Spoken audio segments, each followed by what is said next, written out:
As winter approaches and Capetonians who live on solid ground wait anxiously for rainfall, shack dwellers in Masiphumelele's wetlands fear that, once again, they may lose everything in the winter rains.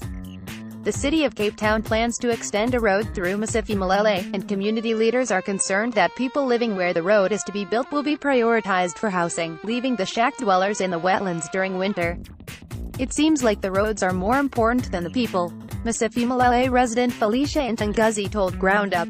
Melvin Kalani, a community leader in the township, worried that city officials were overlooking the needs of residents living in a growing informal settlement on wetland ground. When the heavy rains arrive, the shacks are destroyed in the flood. Kalani said more and more residents had moved into the wetland area because rent in Masiphumelele backyard flats had increased. People are desperate, so they build in wetlands, he said. This place looks like a river. You're not supposed to live here. It's a river, Kalani said. Wetland dwellers needed to be moved urgently before winter came. Move the people living in the most dire conditions first.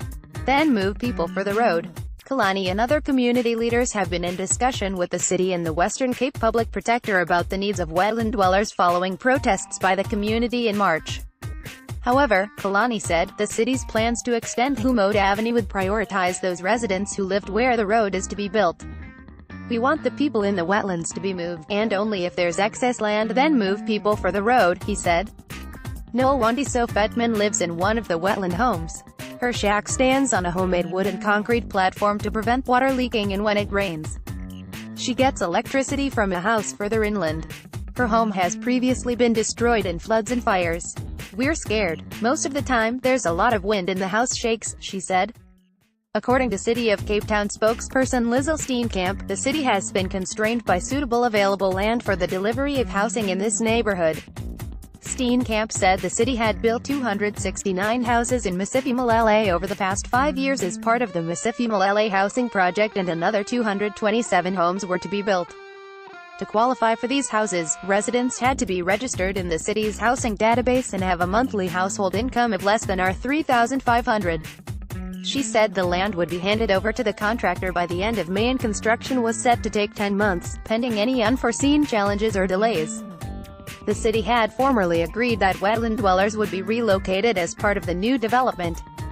Some of the 227 subsidized homes were to be built on an area known as ERF 5131. Ground Up reported that the city had previously identified the land to be developed as emergency housing relief for wetland dwellers after an investigation by the public protector. Masiphumelele community leader Tshepo Maletsana told Ground Up that the community was waiting for the development of the land.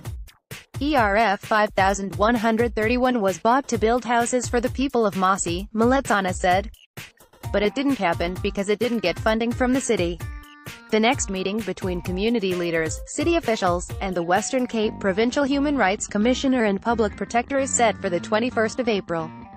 Rebecca Riedelmeyer is on a study abroad program with Round Earth Media.